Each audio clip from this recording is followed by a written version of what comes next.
ตัดต่อรูปด้วยตนเองได้ทันทีภายใน 6 ขั้นตอน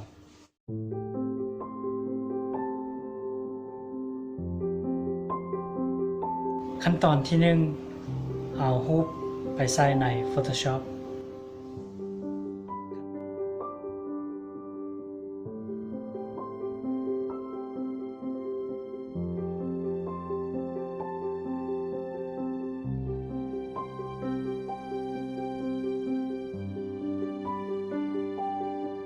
ขั้นตอนที่ 2 เอาภาพพื้นหลังออก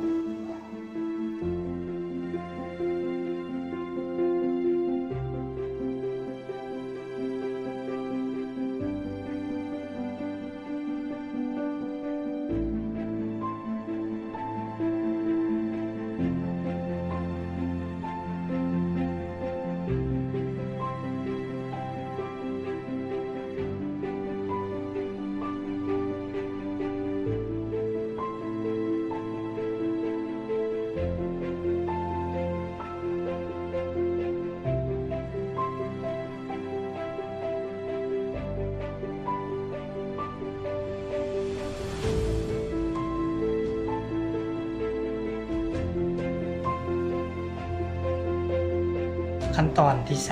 3 Duplicate Layer หรือว่า Copy Layer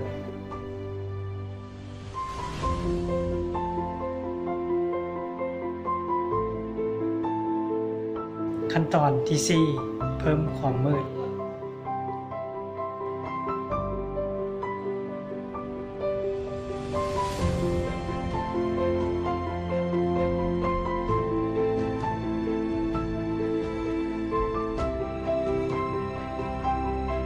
ขั้นตอนที่ 5 เพิ่มแสง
ขั้นตอนที่ 6 Save for Web